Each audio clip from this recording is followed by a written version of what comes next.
সম্মানিত উপস্থিতি, মাহফিলের আদব রক্ষার্থে আমরা এখানে যারা দাঁড়িয়ে আছি, আমাদের হযরত দীর্ঘ সময় আলোচনা করবে। যদি এখান থেকে সাউন্ড আসে তাহলে আলোচনায় ব্যাঘাত ঘটবে, ঠিক না? আমরা আপনাদেরকে উদারত আহ্বান জানাবো, এখানে দাঁড়িয়ে না থেকে সামনে চলে যাই, নূরের বাগিচায় চলে যাই, হযরতের চেহারা দেখবো, হযরতের জবান থেকে আমরা কথা শুনবো।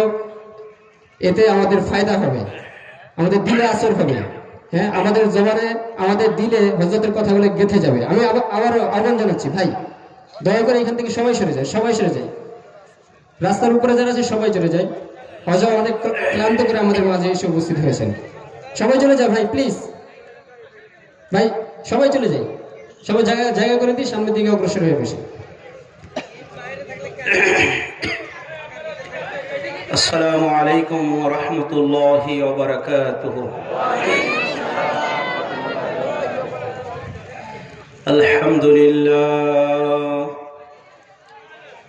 আলহামদুলিল্লাহ নাহমাদুহু ওয়া নাস্তাঈনুহু ওয়া নাস্তাগফিরুহু ওয়া নাউযু বিল্লাহি মিন শুরুরি আনফুসিনা। من يهده الله فلا مضل له ومن يضلله فلا هادي له، ونشهد أن لا إله إلا الله وحده لا شريك له، وأشهد أن سيدنا وحبيبنا ومولانا محمدا عبده ورسوله. فقد قال الله تعالى: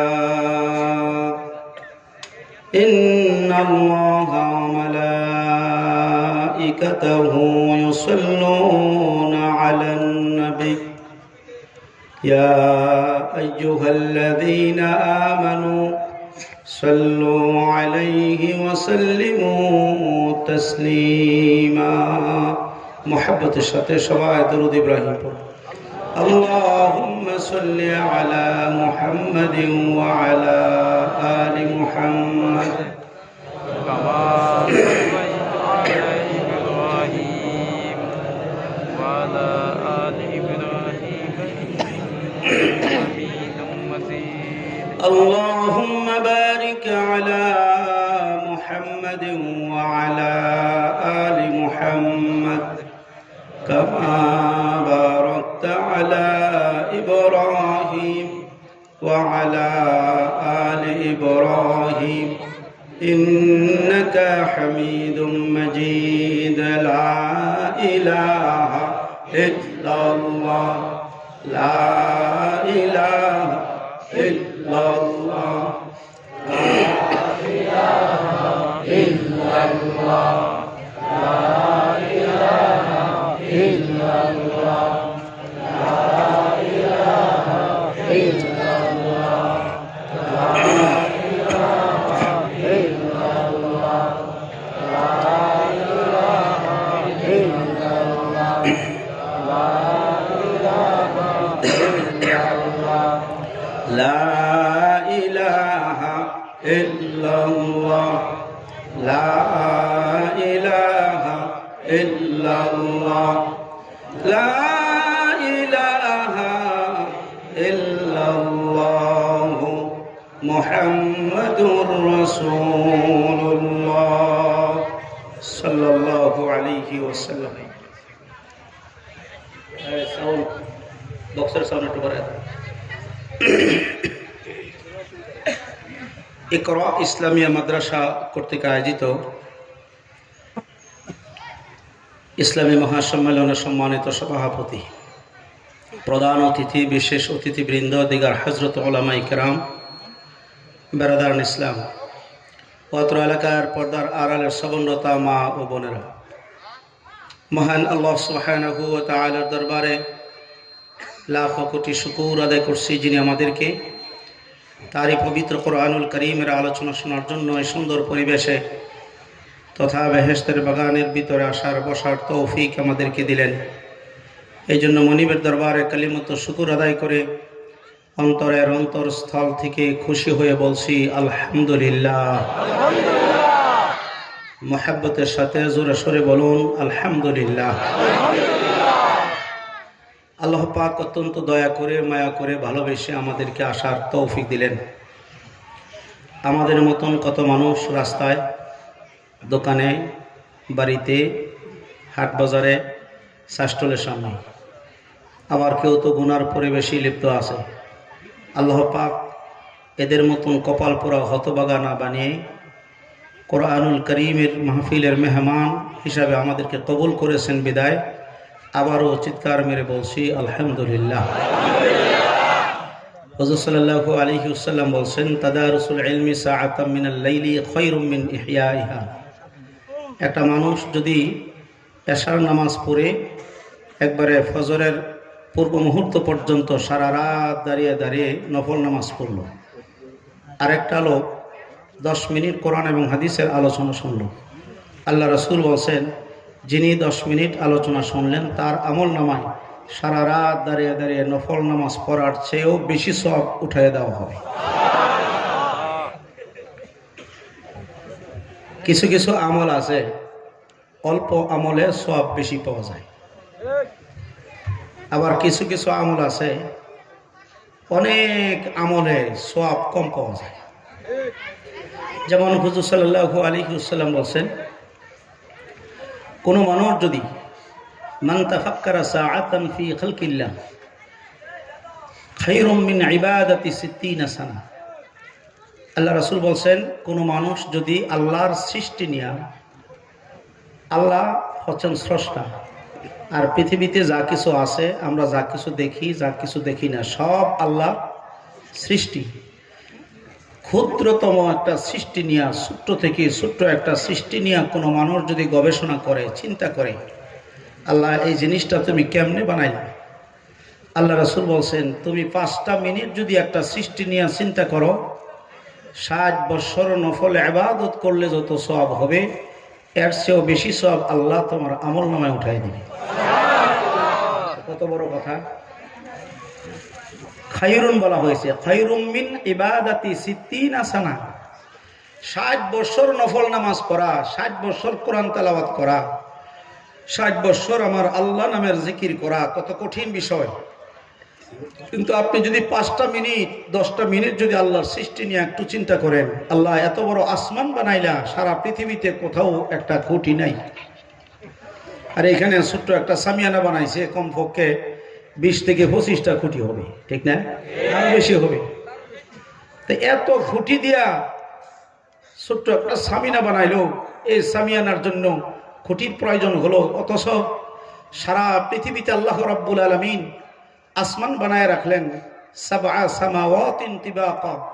শুধু একটাই না, একের পর আরো 7টা আসমান আল্লাহ বানাইলেন, কোনো আসমানের নিচে একটা খুঁটি নাই। ও মালিক, তুমি কত মহান! আল্লাহু আকবার। এটা নিয়ে আপনি 5 মিনিট গবেষণা করলেন। কয় মিনিট? 5 মিনিট। যে এই জায়গায় কথাবার্তা হচ্ছে, আপনারা দয়া করে এটা বন্ধ করে দেন।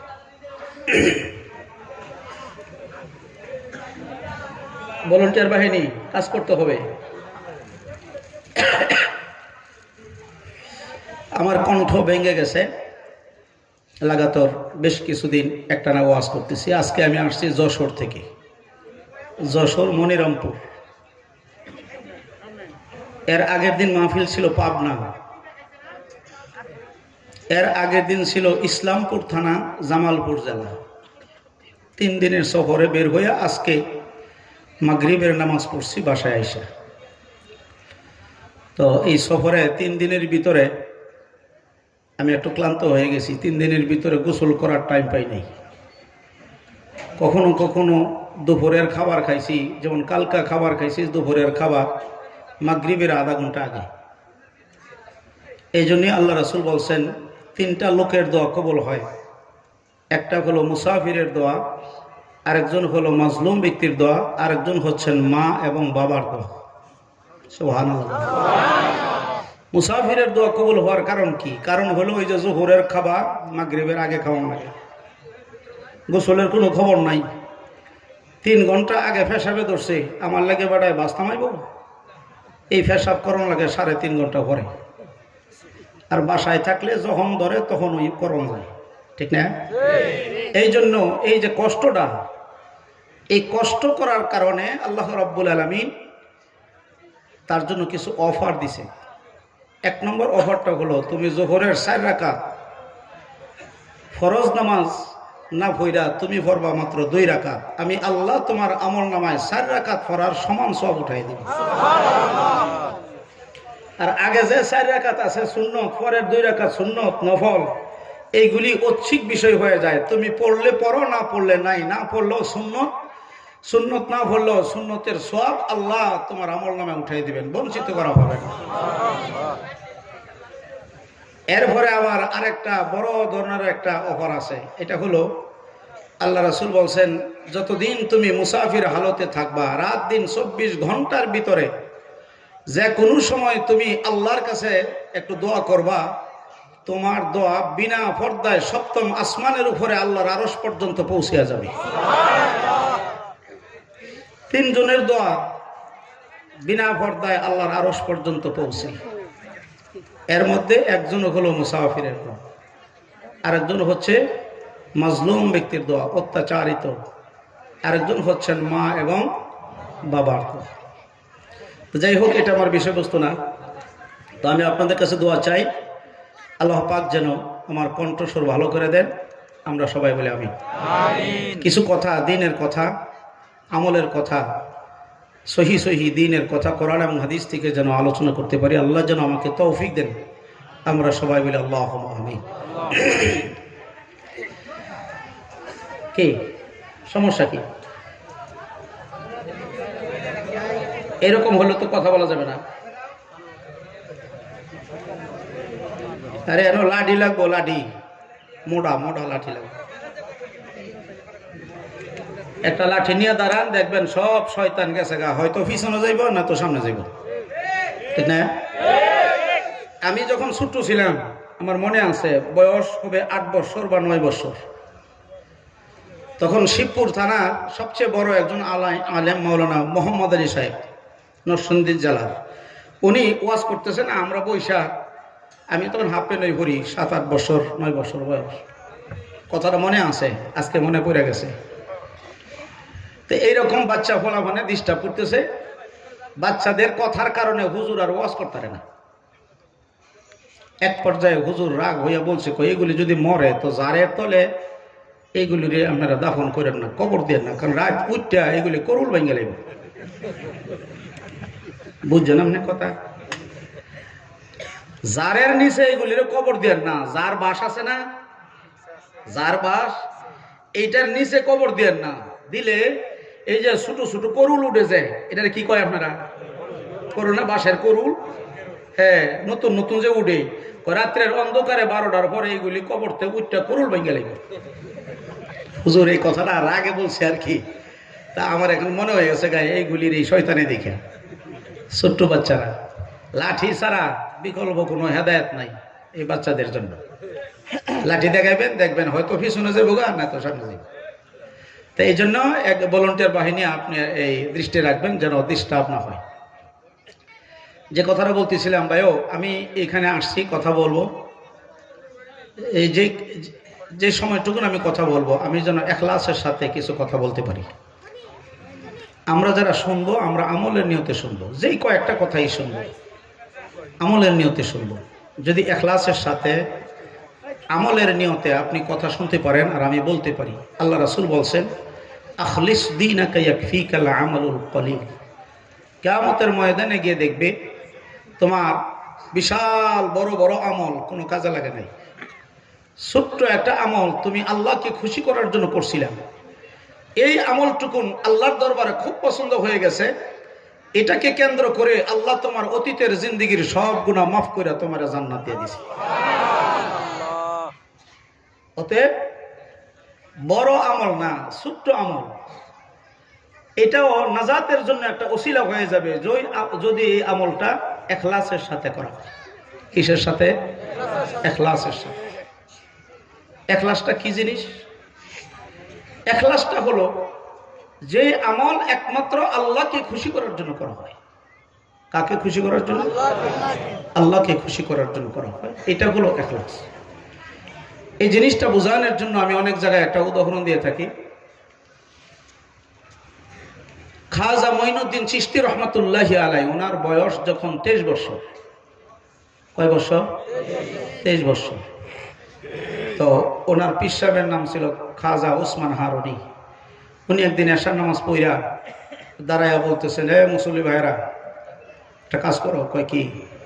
আগামীকাল সকালবেলায় ফজরের নামাজটা যে লোকটা আমার পিছনে পড়তে পারবে, এই লোকটা কিয়ামতের দিন আমার সাথে ইনশাআল্লাহ আল্লাহর জান্নাতে যাইতে পারবে।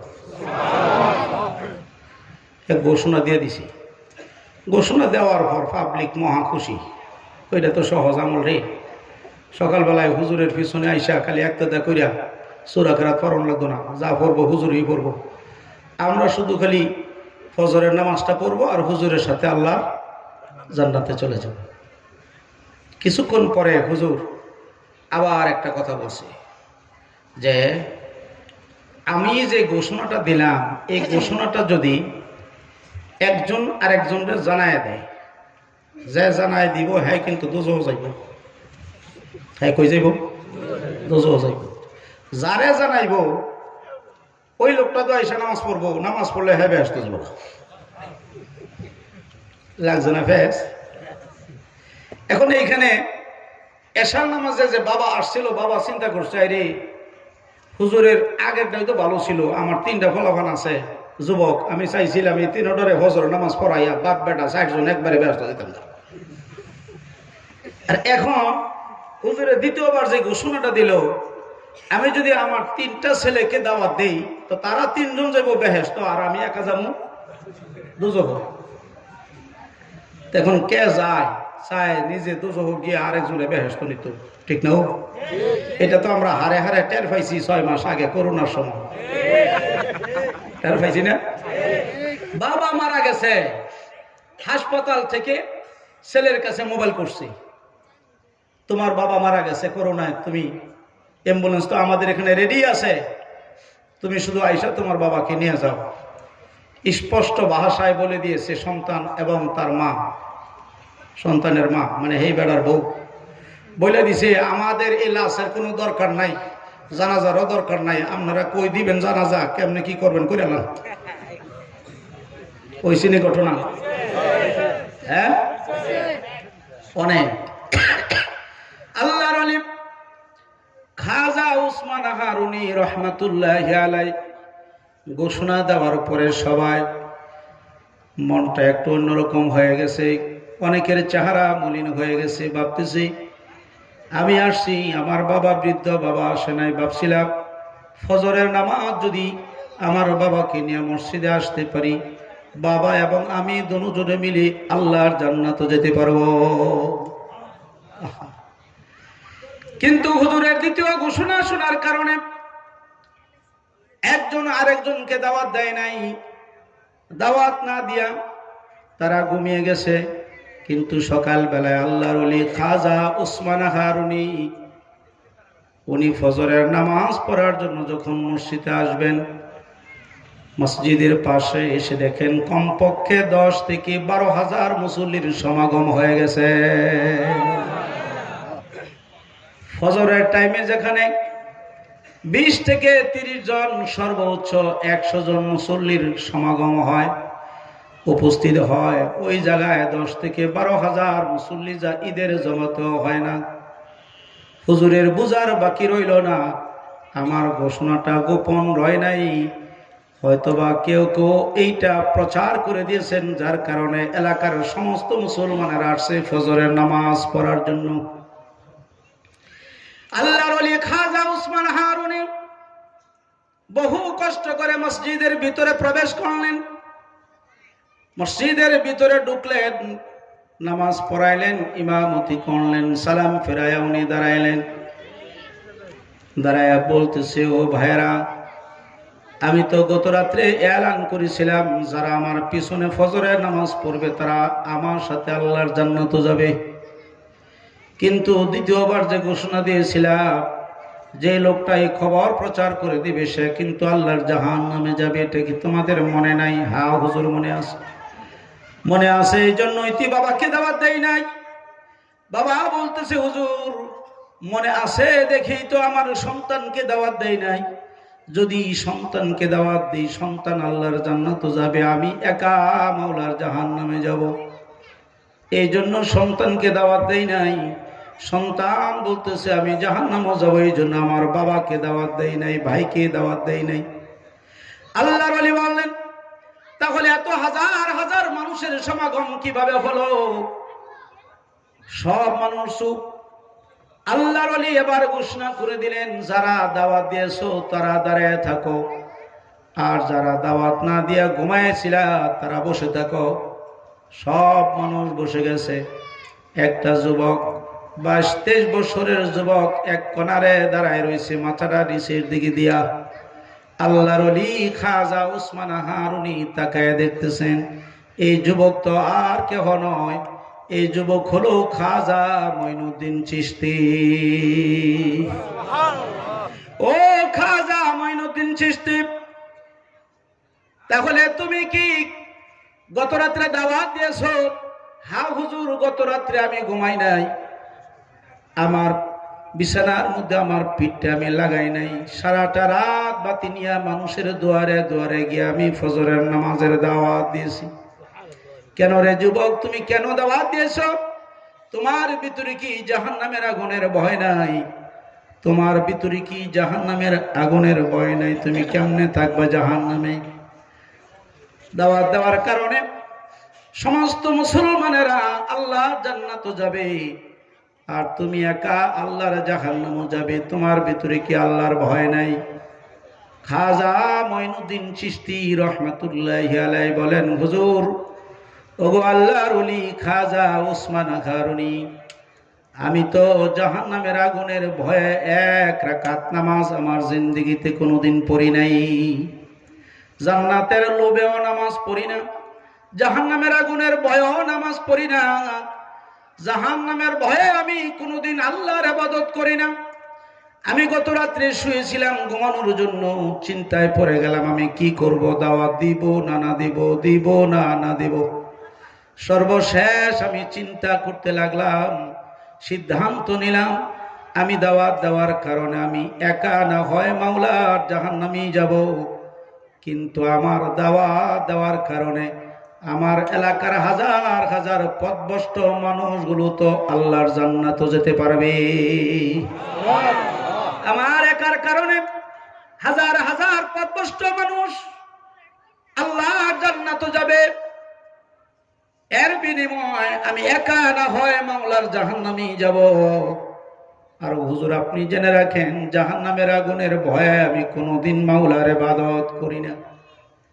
আল্লাহর ওলি প্রশ্ন করলেন, যুবক, তাহলে তুমি কেন ইবাদত করো? জান্নাতের লোভেও করো না, জাহান্নামের ভয়ও করো না, তাহলে কেন ইবাদত করো? যুবক বলতেছে, ওগো আল্লাহর ওলি, আমি তো ইবাদত করি আমার আল্লাহকে খুশি করার জন্য। আল্লাহ খুশি হইয়া আমাকে যদি জাহান্নামের আগুনে ফেলে দেয়, এমন জাহান্নামে খাজা মঈনুদ্দিন একবার আর দুইবার না, হাজার বার ফুটতে রাজি আছি হুজুর।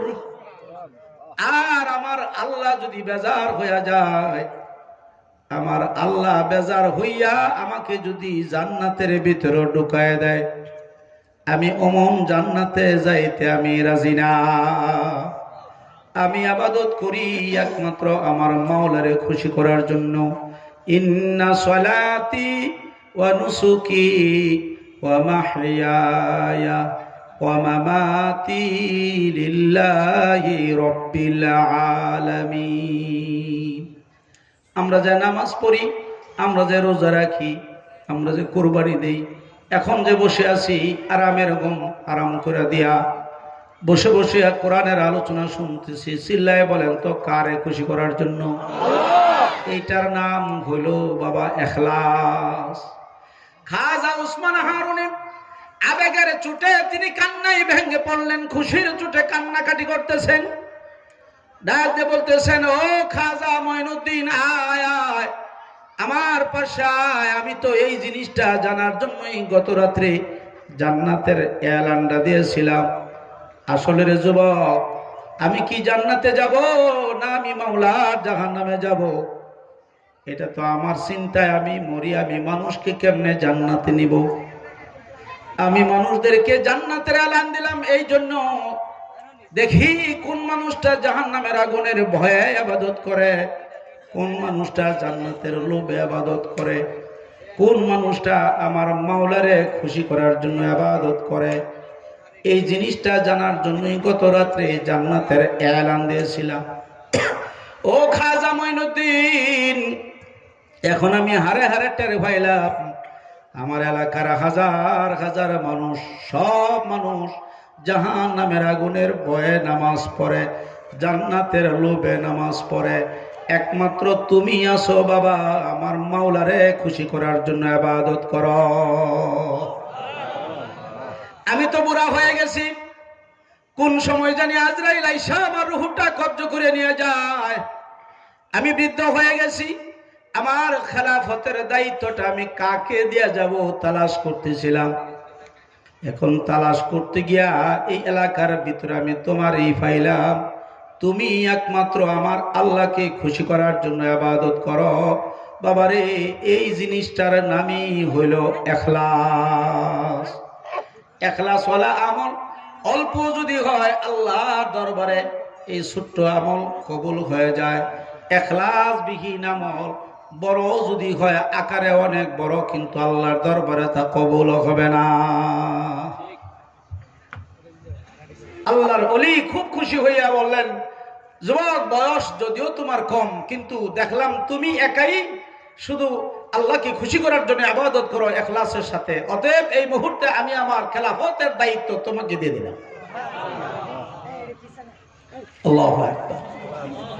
আল্লাহর নবী বিশ্বনবী মুহাম্মদ রাসূলুল্লাহ সাল্লাল্লাহু আলাইহি ওয়াসাল্লাম উনি এক বাড়িতে গেলেন দাওয়াত খাওয়ার জন্য। মসজিদের পাশে ওই সাহাবীর বাড়ি ছিল। গিয়ে দেখেন নতুন বাড়ি দিয়েছে সাহাবী। হুজুর, নতুন বাড়িতে আপনি খানা দানা করবেন, বরকতের দোয়া করবেন। আল্লাহর পয়গম্বর বিশ্বনবী তাকে দেখলেন দক্ষিণ দিক দিয়ে বিশাল বড় একটা জানালা রাখছে। সাহাবীর এই জানালাটা তুমি কেন রাখছো? হুজুর, আলো বাতাস আসবে, বাতাস আসবে, আমার স্বাস্থ্যের ভালো হইব এই লেগে। আল্লাহর পয়গম্বর জানাই দিলেন, ও সাহাবী, তুমি যদি জানালা রাখার পূর্ব মুহূর্তে এই নিয়ত করতা, আমি জানালা রাখতেছি বেলালের আজান শোনার জন্য। আজানের ধ্বনি ভিতরে প্রবেশ করবে, আজানের আওয়াজ শুনে আমার ঘুম ভাঙবে, আমি নামাজ পড়ব। সাহাবীরে, তাহলে এই নিয়ত করার কারণে তুমি বাতাসও পাইতা, সওয়াবও পাইতা। এখন নিয়তের ভিতরে বেজাল থাকার কারণে শুধু বাতাসই পাইবা, সওয়াব আর একটাও পাইবা না। সব জিনিসের ভিতরে বেজাল।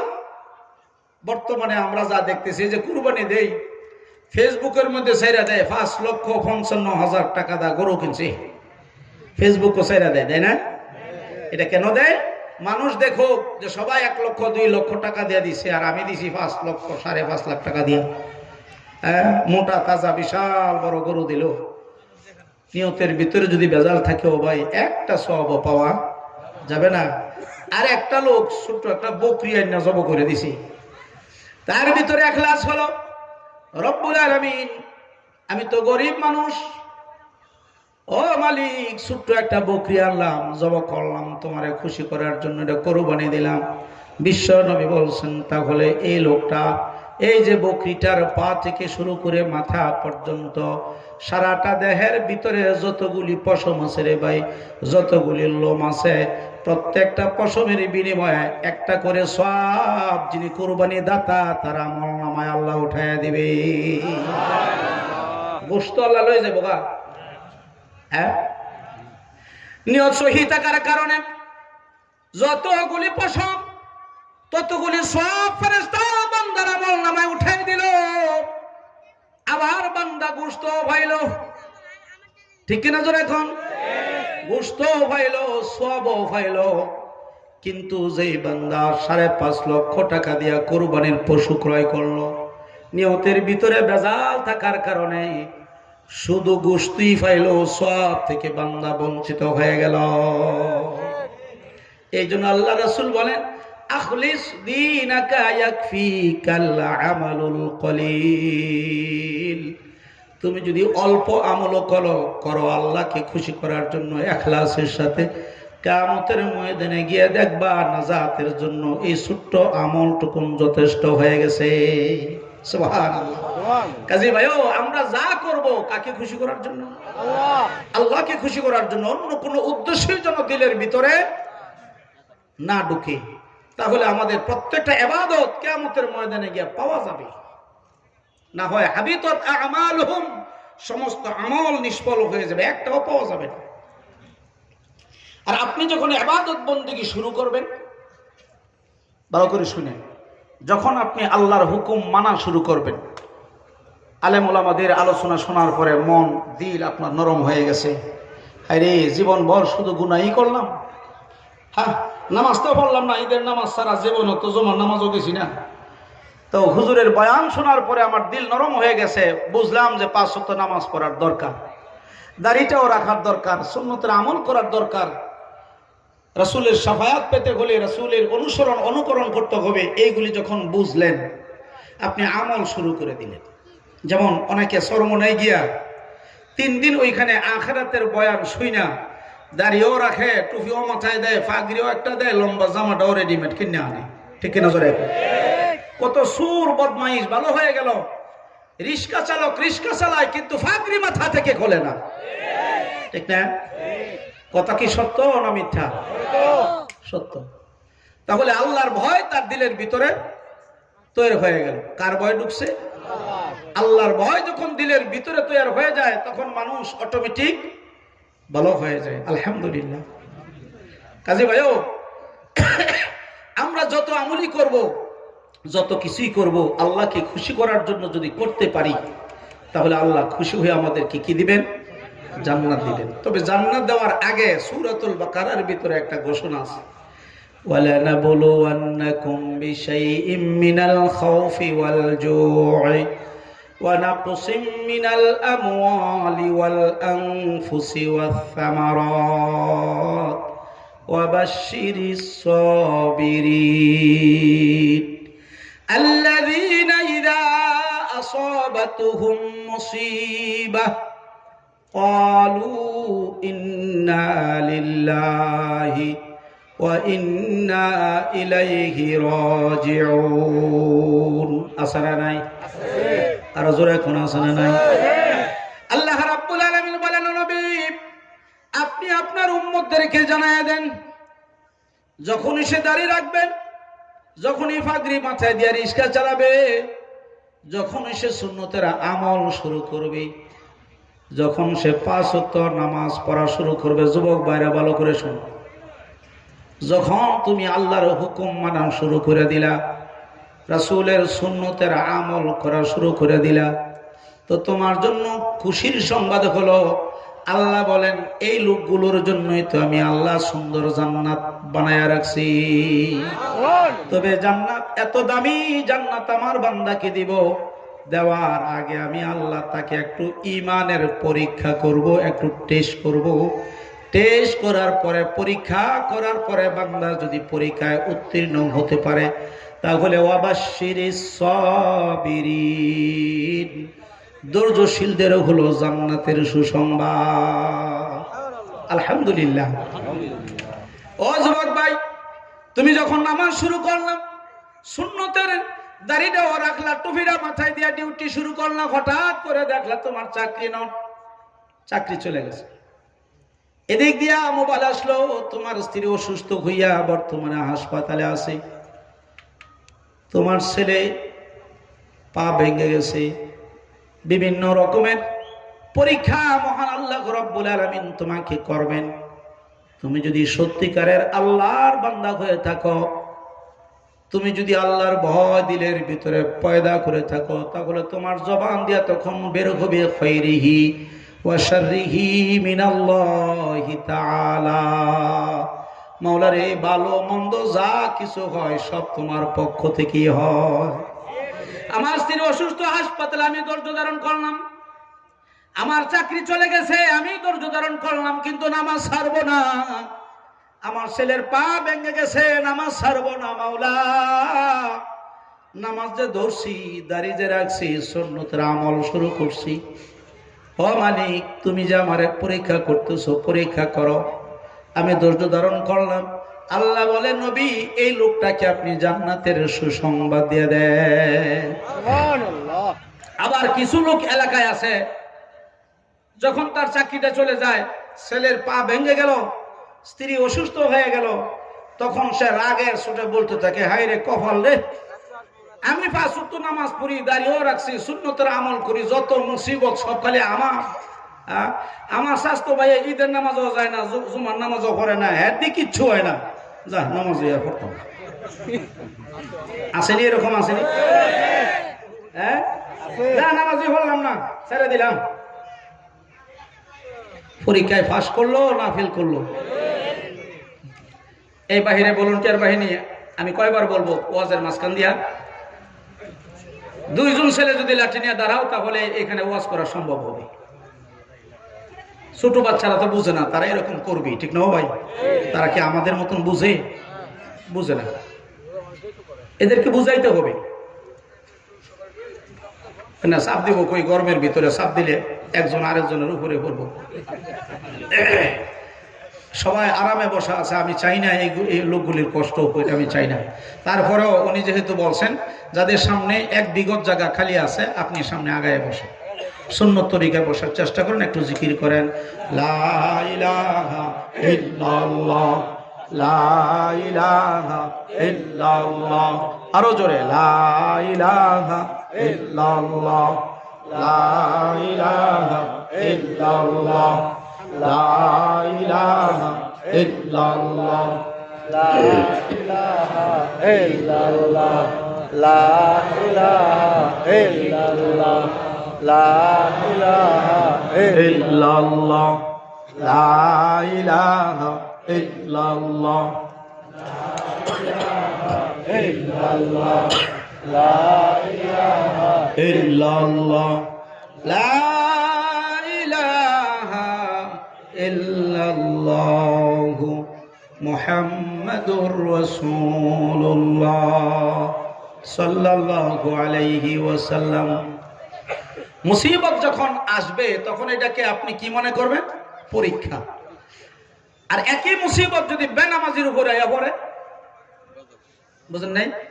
বেনামাজি হ্যাঁ নামাজ পড়ে না, জুমার নামাজও পড়ে না, কারণ ঈদের নামাজ পড়ে, এরকম আছে না? আছে। এর উপরে গজব পড়লো, আর বউয়ের পাও ভাঙেছে গা, ছেলে হাসপাতাল, গাবিটা কিছুদিন পরে এটা বাচ্চা দেবো, এটা গেছে গা মইরা, বুঝেন নাই? তাহলে এটা পরীক্ষা না, তাহলে বুঝতে হবে এটা হলো তার উপর গজব। পাপিষ্ট মানুষকে যদি আল্লাহ কিছু দেয়, এটা হলো গজব। নেককার মানুষকে যদি আল্লাহ এরকম কিছু দেয়, তাহলে বুঝতে হবে আল্লাহর পক্ষ থেকে পরীক্ষা, আল্লাহ পরীক্ষা করতেছে। তো পরীক্ষা যখন করবে, তখন আমরা কি বলবো? খায়রিহি ওয়া শাররিহি মিনাল্লাহি তাআলা। আল্লাহ ভালো এবং মন্দ যা কিছু হচ্ছে এবং হবে সব তোমার পক্ষ থেকে, আমি ধৈর্য ধারণ করলাম আল্লাহ। তো আল্লাহ বলেন, হ্যাঁ নবী, আপনি তাদেরকে সুসংবাদ দিন, জান্নাতের সুসংবাদটা দিয়ে দেন। তারা ধৈর্য ধারণ করছে, আমি আল্লাহ তাদের জিন্দেগির সমস্ত গুণাগুলি মাফ করে দিলাম। আল্লাহর পয়গম্বর বলেন, ও সাহাবীরা, যদি কোনো নামাজি বান্দার জ্বর আসে, আমাশা হয়, তাহলে বুঝতে হবে আল্লাহ তারে পরীক্ষা করতেছি। মা বোনেরা ভালো করে শুনে, একটা জ্বর আসলো, নামাজি বান্দার জ্বর হয়ে গেল, এটা পরীক্ষা। এই পরীক্ষার দ্বারা তোমার গুনাহ আল্লাহ রাব্বুল আলামিন মাফ করতেছে। এমনকি বেনামাজি বান্দা রাস্তায় হাঁটতে গিয়া যদি পায়ের নিচে ছোট্ট একটা কাঁটাও যদি বিদ্ধ হয়ে যায়, আল্লাহর পয়গম্বর বলছেন, ও সাহাবীরা, কাঁটাটা যে নিচে দিয়া বিঁধলো তোমার পায়ের নিচে, এই কাঁটা বিদার কারণেও আল্লাহ রাব্বুল আলামিন তোমার আমলনামা থেকে সগীরা গুনাহ মাফ করে দিবে। ভাইয়ের আমার, যত অসুখ বিসুখ আছে সব কার পক্ষ থেকে? হযরতে আইয়ুব আলাইহিস সালামকে আল্লাহ পরীক্ষা করে নাই? ইব্রাহিম আলাইহিস সালামকে আল্লাহ কি মুসিবত দেয় নাই? আরো জোরে কোন মুসিবত কি দেয় নাই? এইগুলি কি গজব ছিল না পরীক্ষা ছিল? আরো জোরে। ভাইয়ের আমার, হযরতে ইব্রাহিম আলাইহিস সালাম, যে লোকটার বয়স 90-95 হয়ে যাবে, তার অধিক, আল্লাহর কাছে বলতেছে, আল্লাহ তুমি আমার একটা নেককার সন্তান দান করো। আল্লাহ রাব্বুল আলামিন ইব্রাহিম আলাইহিস সালামের দোয়া মাওলার দরবারে কবুল হয়ে গেছে। বাচ্চা একটা হয়ে গেল, বাচ্চার নাম রাখা হলো ইসমাইল। আল্লাহ রাব্বুল আলামিন এই বৃদ্ধ বয়সে একটা বাচ্চা দিয়ে আবার বাচ্চার উপরে পরীক্ষা চালাইয়া দিলেন। আল্লাহ ডাক দিয়ে বলেন, ও ইব্রাহিম, তোমার স্ত্রী এবং তোমার সন্তান সহ এমন জায়গায় নিয়ে রেখে আসো, বনবাস নিয়ে রেখে আসো, যে জায়গায় কোনো মানুষ নাই, মানুষের বসবাস নাই, জীব জানোয়ারও নাই, কিচ্ছু নাই, পশু পাখি নাই, পানি নাই, খাবার নাই, এমন একটা জায়গার মধ্যে তারে নিয়ে বনবাস রাখো। জোরে কন্যা সুবহানাল্লাহ। এটা গজব ছিল না রে ভাই, এটা আল্লাহর পক্ষ থেকে নবীকে পরীক্ষা করতেছে। ও নবী, আপনাকে যে আমি নবী বানাইলাম, মানুষদেরকে কালিমার দাওয়াত দিবেন, আমি আল্লাহ আপনাকে জান্নাত দিব, তো জান্নাত দেওয়ার আগে আমি আপনাকে একটু পরীক্ষা করার দরকার আছে না নাই? ভাইরা আমার, হযরত ইব্রাহিম আলাইহিস সালাম উনি চিন্তায় পড়ে গেলেন, এখন কি করি? উটের উপর সওয়ার হইলেন, কোথায় যাইবেন, কোন এলাকায় যাইবেন, কোন দিকে যাইবেন তাও জানে না। আল্লাহ কি বলতেছেন, আল্লাহ আমি কোন দিকে যাব, কোথায় যাইব আমি তো জানি না, তুমি তো এলাকার নাম বলো নাই। আল্লাহ জানাই দিলেন, বন্ধু চিন্তার কোনো কারণ নাই, উটের উপর যখন সওয়ার হয়ে গেছেন, উট যেই দিকে যাবে আপনিও ওই দিকে যাইতে থাকেন। আমি আল্লাহর হুকুম ছাড়া উট একটা কদমও দিবে না। যেই জায়গাটার মধ্যে উটকে তাড়া করলো, বাড়ি দিলেও রক্ত বের হবে, কিন্তু উট আর দাঁড়াইবে না, সামনে আগাইবে না। মনে করবেন ওই জায়গাটাই হলো আপনার আসল জায়গা। সুবহানাল্লাহ। মালের পর মাল, দিনের পর দিন, মাসের পর মাস, হযরতে হাজেরা আলাইহিস সালাম উটের উপর সওয়ার শিশু বাচ্চা ইসমাইল আলাইহিস সালাম, হযরতে ইব্রাহিম আলাইহিস সালাম রাত যায় দিন যায়, রাত যায় দিন যায়, যেতে যেতে যেতে যেতে চলে গেলেন মক্কায়। যেই জায়গায় খানায় কাবা, এই জায়গাটার মধ্যে চতুর্দিক দিয়া শুধু পাহাড় আর পাহাড়। এই জায়গাটার মধ্যে গিয়া উট আস্তে করে বসে গেল, শুয়ে গেল। তারা করতেছে, বেতের উপর বেত্রাঘাত করতেছে, কিন্তু ওট রক্ত বের হওয়ার উপক্রম হয়ে গেছে, কিন্তু ওট নাড়াচাড়া করে না। তখন ইব্রাহিম আলাইহিস সালাম বুঝে ফেলছেন আল্লাহর হুকুম হলো এই জায়গা।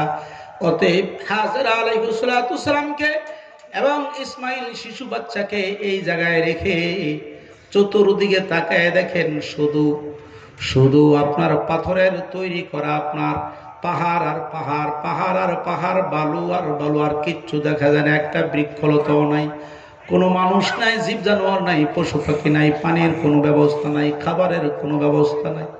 হযরত ইব্রাহিম আলাইহিস সালাম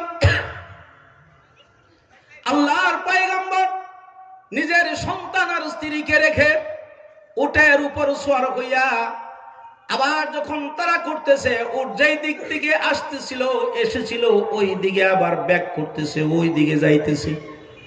আল্লাহু আকবার। এবার ইব্রাহিম আলাইহিস সালাম যখন কয়েক বিঘা জমিন সামনে চলে গেলেন, 200-300 কদম যখন সামনে চলে গেলেন, হাজেরা আলাইহিস সালাম বুঝে ফেলছেন যে আমার স্বামী আমাকে রেখে উনি মনে হয় চলে যাচ্ছেন, কিন্তু উনি কিছু বলে যায় নাই। হযরতে হাজেরা আলাইহিস সালাম শিশু বাচ্চাকে কোলে কইরা ইব্রাহিম নবীর পিছনে হাঁটতেছে, ডাক দিয়ে বলতেছেন, স্বামী আমি জানি আপনি এমন পাষাণ হৃদয়ের মানুষটা, আপনি আল্লাহর পয়গম্বর, কিন্তু আজকে এইরকম কেন করলেন? এই মরু ময়দানে রেখে চতুর্দিক দিয়া কোনো মানুষ নাই, জীব জানোয়ার নাই, পানি নাই, খাবার নাই, কিচ্ছু নাই। নবী স্বামী আপনি এমন পাষাণ কিভাবে হয়ে গেলেন? আমাদেরকে রেখে আপনি কোথায় যাচ্ছেন? অল্প কিছু পানি, অল্প কিছু খেজুর দিয়া রেখে যাচ্ছেন, কিছু বলেও যাইতেছেন না। ইব্রাহিম আলাইহিস সালামের কলিজা ফাইটা যাইতেছে, চোখ দিয়া পানি পড়তেছে। উনি বুঝে ফেলেছেন এটা আল্লাহর পক্ষ থেকে, এটা মহা পরীক্ষা। হযরত ইব্রাহিম আলাইহিস সালাম উনি যে বলবেন এটা আল্লাহর হুকুম, তুমি এইখানে থাকো, আমি চলে যাচ্ছি, এই কথাটাও ইব্রাহিম নবীর জবান দিয়ে বের হচ্ছে না। কান্নার কারণে কথাই বলতে পারছেন না। এইবার পিছনে থেকে স্ত্রী চিৎকার মেরে বলতেছেন, স্বামী আমার, তাহলে কি আপনি আল্লাহর হুকুমে আমাদেরকে রেখে যাচ্ছেন নাকি? এইবার ইব্রাহিম আলাইহিস সালাম ওটার উপরে থাইকা এই যে শাহাদাত আঙ্গুলিটা এটা উঁচু করলেন আসমানের দিকে, আর কিচ্ছু বললেন না। পিছনের দিকেও তাকায়া স্ত্রীকে দেখলেন না, নিজের সন্তানকেও দেখলেন না। চোখ দিয়া পানি পড়তেছে, শাহাদাত আঙ্গুলি আকাশের দিকে উঁচু করে দাঁড় করে রাখলেন। হাজেরা আলাইহিস সালাম বুঝে ফেলছেন আঙ্গুল দিয়া ইব্রাহিম আলাইহিস সালাম আমার আল্লাহকে দেখাইতেছে। সুবহানাল্লাহ। আঙ্গুল ইশারা করে আকাশের দিকে আমার আল্লাহকে দেখাইতেছে, আল্লাহর হুকুমে রেখে যাচ্ছি। এইবার হাজেরা আলাইহিস সালাম বললেন, স্বামী আমার, আপনি যদি আল্লাহর হুকুমে আমাদেরকে এই জায়গায় রেখে যান, তাহলে নিশ্চিন্তায় চলে যান, নির্দ্বিধায় চলে যান, আর কিচ্ছু করার দরকার নাই। যে আল্লাহর হুকুমে আমাদেরকে রেখে যাচ্ছেন, ওই আল্লাহই আমাদেরকে খাবারের ব্যবস্থা করবেন, পানির ব্যবস্থা করবেন, সবকিছুর ব্যবস্থা করবেন। কেমন তাওয়াক্কুল, কেমন ভরসা আল্লাহর উপরে করছে একজন মহিলা। নবী গো, এমন পাষাণ আপনি হইতে পারেন না। নিজের সন্তান রেখে যাচ্ছেন, কিছু বলেন নাই। নিজের স্ত্রীকে রেখে যাচ্ছেন, কিছু বলেন নাই। আল্লাহর হুকুমে যদি আপনি রেখে যান, তাহলে আল্লাহর উপর আমি ভরসা করছি। নবী, আল্লাহই আমাদের বাসস্থানের ব্যবস্থা করবেন, খাবারের ব্যবস্থা করবেন, আল্লাহই আমাদের পানির ব্যবস্থা করবেন, আপনি চলে যান। স্ত্রীও পরীক্ষায় উত্তীর্ণ হয়ে গেলেন। স্বামী আল্লাহর পয়গম্বর ইব্রাহিম নবীও পরীক্ষায় ফেল করছেন নাকি উত্তীর্ণ হয়ে গেছেন? আরো জোরে বলেন, উত্তীর্ণ হয়ে গেছে। ৬-৭ বছর পরে হযরত ইব্রাহিম আলাইহিস সালাম, মোবাইলের কোনো যোগাযোগ নাই, ইন্টারনেটের কোনো যোগাযোগ নাই, চিঠিপত্র নাই, কিচ্ছু নাই। হযরত ইব্রাহিম আলাইহিস সালাম হঠাৎ করে তিনি স্বপ্নে দেখতেছেন কুরবানি দিতে হবে। আল্লাহু আকবার। অনেক বড় ঘটনা, ওইদিকে গেলাম না। সর্বশেষ ইব্রাহিম আলাইহিস সালাম এই কথাটা বুঝতে পারলেন, আমার সবচেয়ে আপন, সবচেয়ে প্রিয়, সবচেয়ে মহব্বতের জিনিস আল্লাহ বলতেছেন কোরবানি দেওয়ার জন্য। তাহলে এই পৃথিবীতে ইসমাইল আমার ছেলের মতন মহব্বতের মানুষ জমিনের উপরে, আসমানের উপরে, আসমানের নিচে আর একজনও নাই। তাহলে মনে হয় আমার সন্তান কি কোরবানি করার জন্য আল্লাহ বলতেছেন। আল্লাহু আকবার। ভাইয়ের আমার, হযরত ইব্রাহিম আলাইহিস সালাম আবার চলছেন মক্কায়। মক্কায় যখন গেলেন, গিয়ে দেখেন এই পাহাড়ের ভিতরে, পাহাড়ের সিফার ভিতরে যেই জায়গায় হযরতে হাজরা আলাইহিস সালামকে রেখে গিয়েছিলেন, চতুর্দিক দিয়ে পাথরের পাহাড়, শুধু পাহাড় আর পাহাড়, বালু আর বালু, পানির কোনো ব্যবস্থা নাই। গিয়ে দেখেন বিশাল বড় পানির ফোয়ারা তৈরি হয়ে গেছে, যা আমরা বর্তমানে জমজম মনে করি। আল্লাহু আকবার।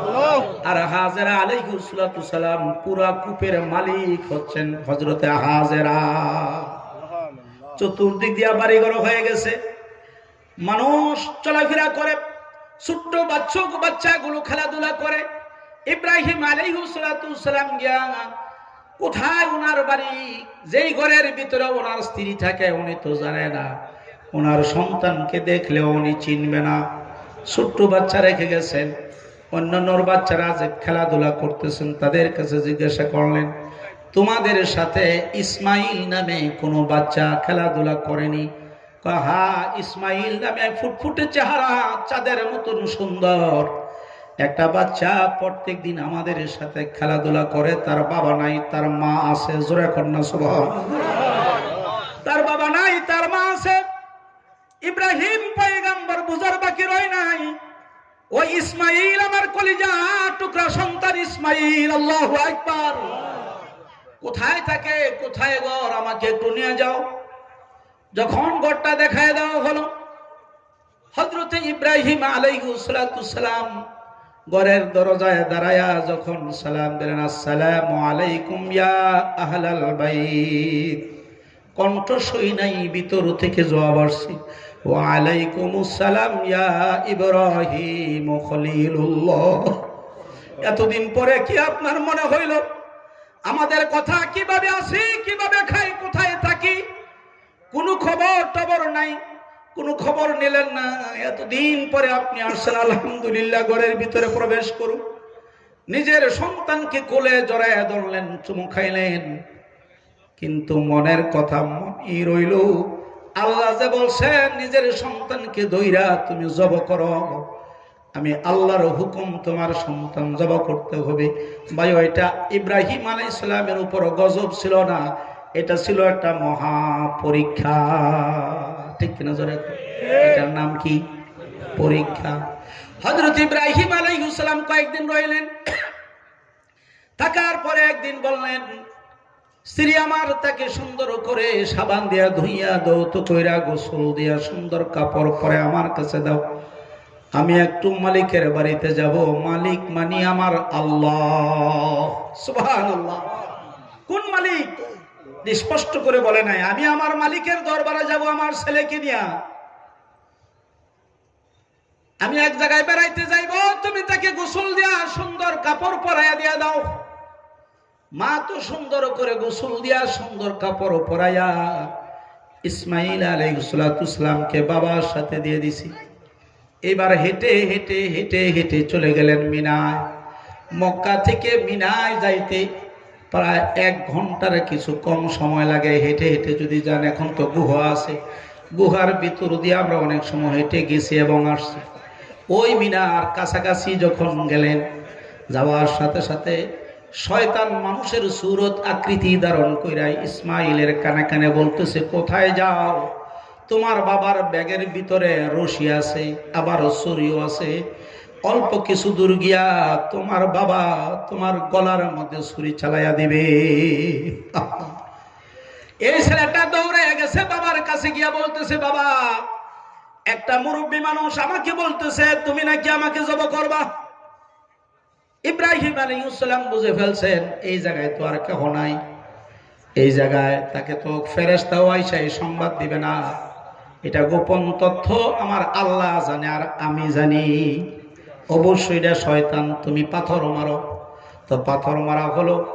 ওই যে পাথর মারছে বাপ বেটা দুইজনে মিলিয়া, ওই পাথর মারাটা কিয়ামত পর্যন্ত মুসলমানদের হাজিদের জন্য মহান আল্লাহ ওয়াজিব বানায়া দিয়েছে। এখন গিয়া ওই জায়গায় হাজিরা পাথর মারে। আবার যখন ওয়াসওয়াসা দিছে, দ্বিতীয় জায়গায় ওয়াসওয়াসা দেওয়ার পরে ইব্রাহিম আলাইহিস সালাম বললেন, এটাও তো শয়তান, আবার ঢিলা মারো। আবার যখন ঢিলা মারা হলো, ওই জায়গাটার মধ্যে গিয়া ও এখন হাজিরা পাথর নিক্ষেপ করে। কিয়ামত পর্যন্ত যত হাজিরা যাবে সমস্ত হাজিদের জন্য ওই জায়গাটার মধ্যে পাথর মারা মহান আল্লাহ ওয়াজিব বানায়া দিয়েছে। আবার যখন ওয়াসওয়াসা দিল, আবার ঢিলা মারলো। কয় জায়গায়? 3 জায়গায়। এইবার হযরত ইব্রাহিম আলাইহিস সালাম আর একটু সামনে গিয়া উনি ওনার মনের কথাটা বাচ্চাকে বসাইয়া সুন্দর করে বাপ বেটা সামনাসামনি বসছে, বৈশা বলতেছে, ইন্নী আরাফিল মানামি আন্নী আযবাহুক ফানজুর মাযা তারা। আল্লাহু আকবার। ইন্নী আরা ফিল মানাম, নিশ্চয়ই আমি স্বপ্নে যুগে দেখেছি। ইন্নী, নিশ্চয়ই আমি, আরা ফিল মানামি আন্নী আযবাহুকা, আমি যেন তোমাকে জবাহ করতেছি। বাবারে, এখন তোমার রায় কি, তোমার অভিমত কি? ছোট্ট বাচ্চা চোখের পানি ছেড়ে দিয়া কান্দে নাই, দৌড় দেন নাই। সে বলতেছে, ইয়া আবাতি ফাআল মা তুমারু সাতাজিদুনি ইনশাআল্লাহু মিনাস সাবিরিন। আল্লাহু আকবার। ও বাবা, আল্লাহর পক্ষ থেকে আপনি যা আদিষ্ট হয়েছেন, আল্লাহ আপনাকে যা আদেশ করেছেন আপনি তাই করুন। আমি শুয়ে যাই, আপনি আমার গলার মধ্যে ছুরি চালায় দেন, যেহেতু এটা আমার মাওলার হুকুম, আমার আল্লাহর হুকুম পালন করতে হবে। যদি আপনি আল্লাহর হুকুম পালন না করেন, কিয়ামতের ময়দানে কাঠ গড়ায় বাপ বেটাকে দাঁড়াইতে হবে। আমি শুয়ে যাই, আপনি আমার গলার মধ্যে ছুরি চালায় দেন। আমি এতটুকু নাড়াচাড়া করব না, আমি ধৈর্য ধারণ করব। বাবা খুব খুশি হয়ে গেলেন, গালের মধ্যে চুমা লাগাই দিলেন, চোখের পানি পড়তেছে, কিচ্ছু করার নাই, আল্লাহর হুকুম। হঠাৎ করে ছোট্ট পিচ্চি ছেলেটা বলতেছে, বাবা, বহুদিন পরে আপনি আমাকে দেখার জন্য আসছেন। বাপ বেটার যে একটা রক্তের কানেকশন, এই রক্তের কানেকশনের কারণে আপনার মায়া লাগতে পারে। আপনি যদি আমার মায়ার কারণে গলার মধ্যে ছুরি চালাইতে না পারেন, তাহলে কিয়ামতের ময়দানে মাওলার দরবারে কি জবাব দিবেন? এই জন্য দয়া করে বাবা, আপনার চক্ষুটা রুমাল দিয়ে একটু পেঁচায়া নেবেন, বেঁধে নেবেন, যেন আমাকে জবাহ করার সময় আপনার মায়া না লাগে। আল্লাহু আকবার।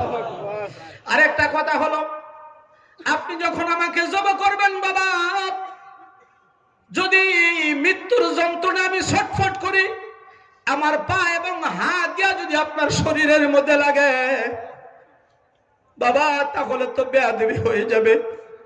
এই জন্য দয়া করে মায়া করে বাবা, আপনি আমার দুইটা হাত ভালো করে টাইট করে বেঁধে নেন, আমার পা দুইটা বেঁধে নেন, যাতে আমি মৃত্যুর যন্ত্রণায় আমি যেন ছটফট করতে না পারি, নড়াচড়া করতে না পারি। যদি মৃত্যুর যন্ত্রণায় হাত পা নড়াচড়া করি আর আপনার শরীরের মধ্যে গিয়া যদি লাগে, তো বেয়াদবি হয়ে যাবে। এইবার বাবা তাই করলো। ব্যাগের ভিতরে যে রশি আছে, নিজের হাতে দইরা নিজের সন্তানকে বাঁধে, নিজের হাতে দইরা নিজের সন্তানের পায়ের মধ্যে বাঁধতেছে, আর চোখ দিয়া অটোমেটিক পানি পড়তেছে। আল্লাহর হুকুম। ভাইয়ের আমার, নিজের চক্ষুটাকে বাঁধলেন, এইবার ছুরি চালাইয়া দিবেন। ছুরি চালানোর পূর্ব মুহূর্তে সন্তান আবার বলতেছে, বাবা গো, ও বাবা, আপনার চক্ষুটা খোলার কোনো দরকার নাই, আমার হাতের বাঁধনটা খুলে দেন, আমার পায়ের বাঁধনটা আপনি খুলে দেন, আমি নাড়াচাড়া করব না। বাবা বলতেছে, ও কলিজার টুকরা সন্তান ইসমাইল, কিছুক্ষণ আগে না তুমি বলছো তোমার হাত বাঁধার জন্য, পা বাঁধার জন্য, এখন আবার নিষেধ করছো কেন? ছোট্ট বাচ্চা বলতেছে, কিয়ামতের ময়দানে আল্লাহ যদি আমাকে বলে যে আমার হুকুম মানতে তুমি অস্বীকার করেছিলে, বিদায় তোমার বাবা তোমার হাত পা বেঁধে তারপরে কোরবানি করেছিল, তখন আমি কি জবাব দিব মাওলার দরবারে? তখন তো আমার কোনো জবাব থাকবে না।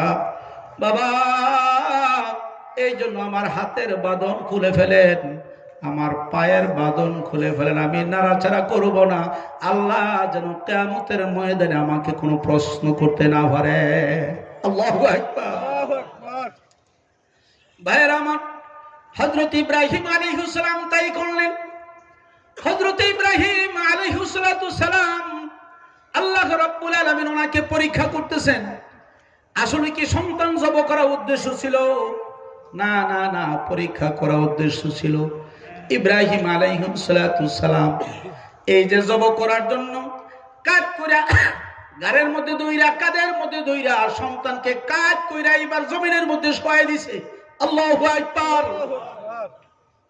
আল্লাহ রাব্বুল আলামিন প্রথম আসমান থেকে শুরু করে সপ্তম আসমান পর্যন্ত 7টা আসমানের দরজা আমার আল্লাহ রাব্বুল আলামিন ওই দিন খুলে দিয়েছিলেন।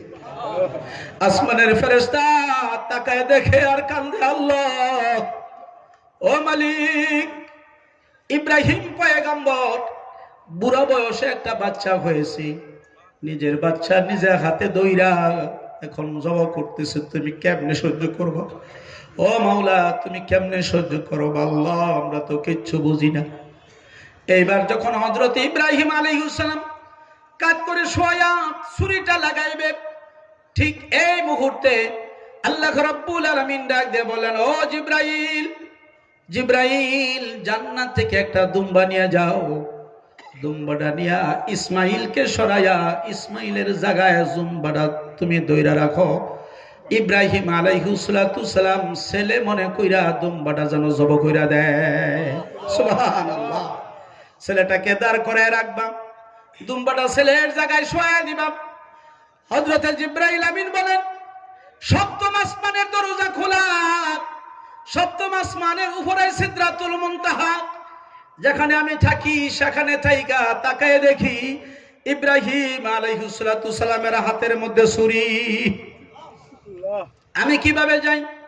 আমার 600 ডানা আছে, 600 ডানা যখন একযোগে আমি চালাইলাম, একটা সেকেন্ডের ভিতরে হাজার হাজার লক্ষ লক্ষ মাইল সপ্তম আসমানের উপর থেকে আইসা আমি মিনার ময়দানে হাজির হয়ে যাই। জান্নাত থেকে দুম্বাড়াই না, হযরত ইব্রাহিম আলাইহিস সালামের হাতের নিচ থেকে চোখে তো দেখে না, চোখ মান্দা। এইবার ইসমাইল আলাইহিস সালামকে আস্তে কইরা নিয়া আর এদিক দিয়া দুম্বাড়া ওই জায়গার মধ্যে শোয়া দিছি। ইব্রাহিম আলাইহিস সালাম যখন গলার মধ্যে ছুরি লাগাইছে, ছুরি লাগানোর পরে যখন কাইটা গেছে, কাইটা যাওয়ার পরে রক্ত ঠান্ডা না গরম? রক্ত হলো গরম, চোখে তো দেখে না। এইবার গরম রক্ত যখন হাতের মধ্যে লাগছে, পাঞ্জাবির মধ্যে লাগছে, আর গড়গড় গড়গড় আওয়াজ শুরু হয়ে গেছে। ইব্রাহিম আলাইহিস সালাম বলতেছেন, আল্লাহ তুমি আমার কুরবানি কবুল করেছো, আমার সন্তানকে আমি জবাই করেছি, এই যে গড়গড় আওয়াজ শুনতেছি, আল্লাহ এই যে গরম রক্ত আমার শরীরের মধ্যে লাগা গেছে। এবার ইব্রাহিম আলাইহিস সালামের রুমালটা যখন খুললেন, কুইলা তাকায় দেখে জান্নাতি দুম্বা জবাই হয়ে গেছে। ইব্রাহিম আলাইহিস সালাম তাকায় দেখে দুইজন লোক দাঁড়ায় রয়েছে। আল্লাহু আকবার। একজন হচ্ছেন হযরত জিবরাইল আলাইহিস সালাম, আরেকজন হচ্ছেন শিশু বাচ্চা হযরত ইসমাইল আলাইহিস সালাম। আল্লাহু আকবার, আল্লাহু আকবার। ভাইরা আমার, জিবরাইল আলাইহিস সালাম ডাক দিয়ে বললেন, নবী আল্লাহর পয়গম্বর, আপনার সন্তানকে নিজে হাতে দইরা আপনি কুরবানি করবেন, জবাই করে দেবেন, এটা আল্লাহ চায় নাই, আল্লাহ চেয়েছে। আল্লাহর হুকুম আপনি কতটুকু মানেন? আপনি কি আপনার সন্তানকে বেশি ভালোবাসেন না আমার আল্লাহকে বেশি ভালোবাসেন? এইটাই ছিল আমার আল্লাহর দেখা। আল্লাহু আকবার। আল্লাহ তো ইচ্ছে করলে যখন হাত পা বেঁধেছিল তখনই বলতে পারতেন, ইব্রাহিম আমি বুঝে ফেলেছি, তুমি জবাই করবার দরকার নাই, ঠিক না? কিন্তু আল্লাহ রাব্বুল আলামিন এটা করে নাই। আল্লাহ রাব্বুল আলামিন দেখতেছেন গড়গড় আওয়াজ পর্যন্ত আমার ইব্রাহিম আলাইহিস সালাম টিকে থাকে কিনা। আল্লাহু আকবার। গড়গড় আওয়াজ পর্যন্ত ইব্রাহিম পয়গম্বর টিকে থাকে কিনা, আর এই যে গরম রক্ত বের হয়েছে এই পর্যন্ত টিকে থাকে কিনা। আল্লাহ দেখলেন ইব্রাহিম আলাইহিস সালাম শেষ পর্যন্ত টিকে রইলেন, পরীক্ষা উত্তীর্ণ হয়ে গেলেন। আল্লাহ খুশি হইয়া জানাই দিলেন, ও ইব্রাহিম, আমি যে পরীক্ষাটা করলাম, পরীক্ষায় তুমি 100% পাস করেছো, উত্তীর্ণ হয়েছ, আমি আল্লাহ তোমার প্রতি রাজি এবং খুশি হয়ে গেছি। আল্লাহ বলেন, ওয়ালানাবলুওয়ান্নাকুম বিশাইইম মিনাল খাউফি ওয়াল জু'i ونقص من الأموال والأنفس والثمرات وبشر الصابرين যখনই আপনি আল্লাহর ইবাদত বন্দেগী করবেন, আল্লাহ তো খুশি হয়ে আল্লাহ আপনাকে জান্নাত দিবেন। কিন্তু জান্নাত দেওয়ার আগেও এলাকার মা বোনেরা, আপনি দেখবেন আপনারও মুসিবত আসবে, মুসিবত এসে যাবে। দেখবেন আপনার ছেলে অসুস্থ হয়ে গেছে, আপনার স্বামীর চাকরিটা ছুটে গেছে, আপনার ফসলাদি নষ্ট হয়ে গেছে, আপনার জীব জানোয়ার এইগুলি মারা গেছে। এইগুলি দিয়া আল্লাহ রাব্বুল আলামিন আপনার আমার পরীক্ষা নেবেন।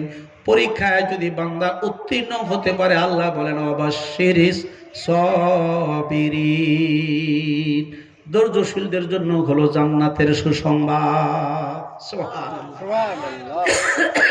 ভাইরা আমার, সাহাবায়ে কেরামদের উপরেও আল্লাহ রাব্বুল আলামিন পরীক্ষা নিয়েছেন, ঠিক কিনা জোরে কোন? ঠিক। রাসূলের একজন সাহাবী বিবাহ করলেন, 5 বছর হয়ে গেছে। 5 বছর পরে হঠাৎ করে একদিন এশার নামাজ পড়া স্বামী স্ত্রীকে বলতেছে, স্ত্রী গো, সন্তান হয় নাই, 5 বছরের ভিতরে একটা সন্তান হয় নাই। 5 বছর পরে এশার নামাজ পড়া একদিন এক রাত্রে স্ত্রীকে বলতেছেন, আমার 1 গ্লাস পানি খাওয়াইতে পারবা? স্ত্রী বলতেছেন, কেন পারবো না, আপনি অপেক্ষা করেন, আমি পানি নিয়ে আসতেছি। পানির ব্যবস্থা ঘরের ভিতরে ছিল না, বাহিরে ব্যবস্থা ছিল। সেখান থেকে 1 গ্লাস নিয়ে পানি আইসা দেখে স্বামী ঘুমায়া গেছে। ওই বাইজিদ বুস্তামির হুবহু ঘটনার মতো। এইবার স্ত্রী চিন্তা করতে লাগলেন, এই মাত্র কাঁচা ঘুম ঘুমাইল, কাঁচা ঘুমটা যদি আমি ভাঙ্গি, আমার স্বামী যদি রাগ হয়ে যায়, তো কিয়ামতের ময়দানে আমি আল্লাহর দরবারে চেহারাটা আমি কেমনে দেখাইব? না না না, আমার স্বামীকে আমি কষ্ট দিব না, দিতে পারবো না। আমি দাঁড়ায় থাকি, যে সময় আমার স্বামী নিজের ইচ্ছায় ঘুম ভাঙবে আর আমার কাছে পানি তালাশ করবে, তখনই আমি গ্লাসটা হাতের মধ্যে উঠাইয়া দিব। সুবহানাল্লাহ। ভাইয়ের আমার, আল্লাহ রাসূলের সাহাবী এমন ঘুম ঘুমাইছে, এক ঘুমে সকাল হয়ে গেছে, ফজরের আজান, হাইয়া আলাস সালাহ হাইয়া আলাল ফালাহ, নামাজের দিকে আসো, কল্যাণের দিকে আসো। হযরত বেলাল রাদিয়াল্লাহু তাআলা আনহুর আজান শোনার পরে ওই মুসলমান, ওই যে রাসূলের সাহাবীর ঘুম ভেঙে গেল। ঘুম থেকে সজাগ হইয়া তাকায় দেখে স্ত্রী দাঁড়ায় রয়েছে, হাতের মধ্যে গ্লাস। আল্লাহু আকবার, আল্লাহু আকবার। হাতের মধ্যে গ্লাস দেখা প্রশ্ন করলেন, স্ত্রী আমার, তোমার হাতের মধ্যে গ্লাস কেন? স্ত্রী বলতেছে, স্বামী, আপনি না এশা নামাজের পরে আমার কাছে পানি চেয়েছিলেন, পানি তালাশ করেছিলেন, পানি আনতে গিয়েছিলাম, এনে দেখি আপনি ঘুমিয়ে গেছেন। তো তুমি ঘুমাও নাই কেন? আমি ঘুমাই নাই। আপনি যদি গভীর রাত্রে উঠা আবার পানি তালাশ করেন, আমি যদি ঘুমন্ত অবস্থায় থাকি, তো ঘুমের ভিতরে থাইকা আপনাকে আমি পানি কেমনে দিব? আপনার কষ্ট হবে। কিয়ামতের ময়দানে আল্লাহ যদি আমারে প্রশ্ন করেন, আমি কি জবাব দিব? এই জন্য আরামের ঘুম হারাম করে দিয়া গ্লাসটা হাতে নিয়া সারাটা রাত আমি আপনার অপেক্ষায় দাঁড়িয়েছিলাম। স্বামী এত খুশি হয়ে গেছে, চোখের পানি ছেড়ে দিয়া কান্দে আর কয়, আল্লাহ, ও মালিক, এমন নেককার স্ত্রী মনে হয় অন্যের ঘরে আর নাই। 1 গ্লাস পানি পান করানোর জন্য সারাটা রাত আমার স্ত্রী আমার অপেক্ষায় দাঁড়ায় রয়েছে, আমাকে পানি পান করাইবে। কোন সময় আমার ঘুম ভাঙবে, কোন সময় আমি পানি পান করব? আল্লাহ, আমি আমার স্ত্রীর প্রতি রাজি এবং খুশি হয়ে গেছি। মাওলা রে, তুমিও আমার স্ত্রীর প্রতি রাজি এবং খুশি হয়ে যাও। একটু দূরে থেকে। আয় আল্লাহ রাব্বুল আলামিন, স্বামী দোয়া করে স্ত্রীর জন্য, স্ত্রী দাঁড়ায় দাঁড়ায় শুনে। রব্বুল আলামিন, আমার স্ত্রীকে তুমি কবরের ভিতরে আযাব দিও না। কিয়ামতের ময়দানে আমার স্ত্রীকে গুনাহগার বান্দী হিসেবে তুমি ডাক দিও না। ডানে হাতে আমলনামা দিয়া নেকের পাল্লা ওজনে ভারী করে তারে তুমি জান্নাত দিয়ে দিও। এই দোয়াগুলো করতেছে, স্বামীর মুখ দিয়া দোয়াগুলো বের হতেছে। স্ত্রীও মহা খুশি হয়ে গেছেন যে ভালোই হইল, সারা রাত না হয় স্বামীর জন্য আমি দাঁড়ায় রয়েছি, কিন্তু সকালবেলায় যে দোয়াগুলো করছে আর একটা দোয়া যদি আল্লাহর দরবারে কবুল হয়ে যায় তাহলে তো আমি বিনা হিসাবে মাওলার জান্নাতে যাব। আল্লাহু আকবার। ভাইয়ের আমার, এইবার স্বামী ওযু কইরা মসজিদে নববীর ভিতরে ঢুকলেন, আল্লাহ রাসূলের পিছনে ফজরের নামাজ আদায় করলেন। ফজরের নামাজ পড়া আবার যখন ঘরের ভিতরে আসলেন, আয়েশা এইবার স্ত্রীকে সামনে ডাকলেন, স্ত্রী গো এদিকে আসো। সারাটা রাত তুমি যে গ্লাসটা নিয়ে দাঁড়ায় রইল, এই যে আমার অপেক্ষায় তুমি দাঁড়াইছিলা, ঘুমাও নাই, আরামের ঘুম হারাম করে দিয়া দাঁড়ায় রইছ, এই কাজটা আমার কাছে খুব ভালো লাগছে, আমি মহা খুশি হয়ে গেছি। আমি তোমাকে বলতেছি, আজকে তুমি আমার কাছে যা চাইবা আমি তোমাকে তাই দিয়ে দিব। সুবহানাল্লাহ। তুমি আমার কাছে আজকে যা চাইবা আমি তোমাকে তাই দিব, তবে শর্ত হলো এমন জিনিস চাইবা যে জিনিসটা আমার কাছে আছে। এমন জিনিস তুমি চাইও না যে জিনিস আমার কাছে নাই। ওই জিনিস যদি চাও তাহলে তো আমি তোমাকে দিতে পারবো না। ঠিক কিনা জোরে এখন? এইবার স্ত্রী বলতেছেন, তাই নাকি কাহা? এইবার স্ত্রী বলতেছেন, স্বামী আমি এমন জিনিসই চাইবো যে জিনিসটা আপনার কাছে আছে, দিবেন কিনা আবার বলেন। স্বামী বলতেছে, ইনশাআল্লাহ আমি দিব, আমি তোমার ব্যবহারে অনেক খুশি হয়ে গেছি। ভাইয়েরা আমার, এবার স্ত্রী হাসি মুখে বলতেছেন, যেহেতু আপনি ওয়াদা করেছেন আমাকে দিবেন, তাহলে দয়া করে গো স্বামী আমাকে 3টা তালাক দিয়ে আমাকে বিদায় করে দেন। এইবার তো স্বামী মহা মুসিবতে পড়ে গেছেন। তালাক চাইছে কয়টা? আরো জোরে।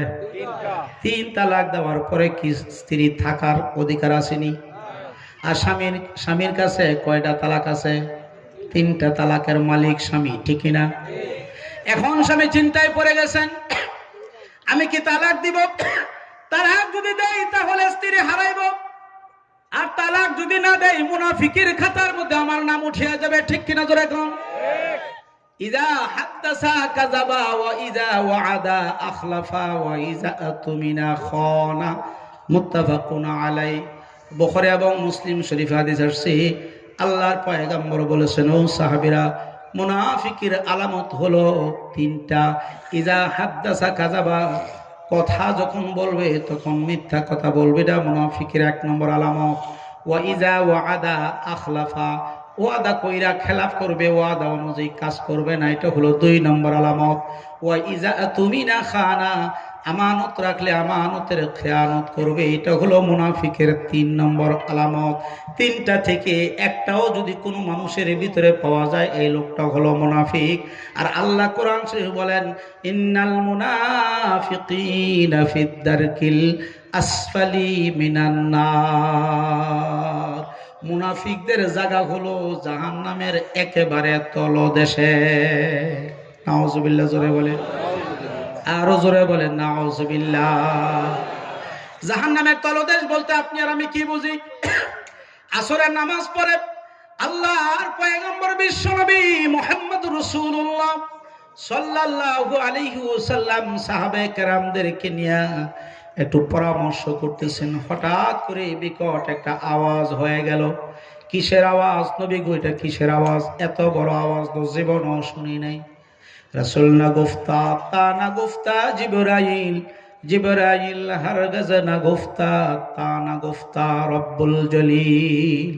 আল্লাহর পয়গম্বর যখন কোনো সমস্যার সম্মুখীন হয়ে যেতেন, প্রশ্ন করলে যদি জবাব দিতেন না পারতেন, চুপচাপ বসে থাকতেন, উনি অপেক্ষায় থাকতেন জিবরাইল আলাইহিস সালাতু সালাম আল্লাহর পক্ষ থেকে জবাবটা নিয়ে আসে। জোরে কন্যা সুবহানাল্লাহ।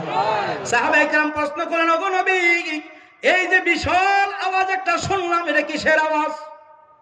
আল্লাহর পয়গম্বর কিচ্ছু বলে নাই, জবাব নাই, উনি জানেন না কি বলবেন। 2 মিনিট যেতে না যেতে আসমানের দিকে তাকায় দেখে জিবরাইল আলাইহিস সালাতু সালাম আসমান থেকে নিচে নামতেছে। জিবরাইল আলাইহিস সালাম এসে খবর দিয়ে গেলেন, ইয়া রাসূলুল্লাহ, ওগো আল্লাহর নবী, ওগো আল্লাহর পয়গম্বর, এই যে আওয়াজটা আপনি শুনলেন, এই আওয়াজটা কিসের আওয়াজ? সাহাবায়ে কেরাম প্রশ্ন করলেন, জবাব দিতে পারলেন না। আল্লাহ আমাকে জানাই দিছে, আজ থেকে ৭০,০০০ বছর আগে, আজ থেকে ৭০,০০০ বছর পূর্বে জাহান্নামের উপর থেকে বিশাল আকৃতির বিশাল বড় একটা পাথর জাহান্নামের মধ্যে ফেলে দেওয়া হয়েছিল। ওই পাথরটা যেতে যেতে নিচে নামতে নামতে ৭০,০০০ বছর পরে গিয়া জাহান্নামের তলদেশে গিয়া যে লাগছে, ওই ধাক্কা লাগার শব্দটা, আওয়াজটা এই মুহূর্তে আপনারা শুনেছেন। আল্লাহর পয়গম্বর চোখে পানি রাখতে পারে নাই, চোখ দিয়া পানি পড়তেছে। সাহাবায়ে কেরামদেরকে ডাক দিয়ে বলেন, ও সাহাবীরা, এই যে আওয়াজটা হলো একটা পাথর ৭০,০০০ বছর আগে জাহান্নামের উপর থেকে ছেড়েছিল, আর নিচে গিয়া যে ধাক্কা লেগেছে, ওই ধাক্কা লাগার শব্দটা তোমরা শুনেছ। এখন তোমরাই অনুমান করো, অনুধাবন করো জাহান্নামের গভীরতাটা কতটুকু হবে। ওই যে তলদেশে গিয়া ধাক্কা লাগছে, যেই জায়গার মধ্যে গিয়া পাথরটা লেগেছে, ওই জায়গাটার মধ্যে থাকবে মুনাফিকেরা, উপরে থাকবে কাফের বেঈমানেরা। জোরে কন্না নাউযুবিল্লাহ। এখন সাহাবী টেনশন ফিল করতেছে, ওয়াইদা ওয়াদা আখলাফা, আমি ওয়াদা করেছিলাম আমার কাছে যে জিনিস আছে এটা যদি তুমি আমার কাছে চাও আমি তোমাকে দিব। এই ওয়াদা করছে কিনা? তো আমি তো 3 তালাকের মালিক, আমার স্ত্রী আমার কাছে 3টা তালাকই চেয়েছে, আমি যদি তালাক না দেই তো ওয়াইজা ওয়াদা আখলাফা, ওয়াদা কইরা যে খেলাফ করলাম, না জানি আমার নাম মুনাফিকের খাতায় আল্লাহ উঠায়া দেয়। এই ভয়ে থরথর করে কাঁপতেছে। আবার তালাকও দেয় না, তালাক দিলে তো বউ আর রাখা যাবে না, আর ওয়াইফ তো চলে যাবে, রাখার কোনো ব্যবস্থাই নেই। এখন কাঁদতেছি, স্ত্রী গো, এমন একটা জিনিস তুমি আমার কাছে চাইলা যেটা আমি দেওয়া সম্ভব না। স্ত্রী বলতেছে, যদি আপনি না দেন তাহলে তো ওয়াদা খেলাফকারী হয়ে যাবেন। আপনার কাছে 3টা তালাক আছে, 3টা তালাকে আমার আপনি দয়া করে দিয়ে দেন। ওই সাহাবী বলতেছেন, না না না, আমি তোমাকে একটা তালাকও দিব না। তবে আল্লাহর পয়গম্বর বিশ্বনবী মুহাম্মদ রাসূলুল্লাহ সাল্লাল্লাহু আলাইহি ওয়াসাল্লাম যেহেতু জীবিত আছেন, এখনো জিন্দা আছেন, আমাদের কোনো টেনশন নাই। বোরকাটা ভরো, বোরকা পরে আমার সাথে চলো, আমরা স্বামী স্ত্রী দুজন আল্লাহর রাসূলের দরবারে গিয়ে হাজির হব। আল্লাহর নবী যদি বলেন তোমাকে তালাক দিয়ে দেওয়ার জন্য, তাহলে আমি তোমাকে 3 তালাকই দিব। আর আল্লাহ রাসূল যদি বলেন তালাক না দিলেও চলবে, তোমার নাম আল্লাহ মুনাফিকের খাতায় উঠাইবেন।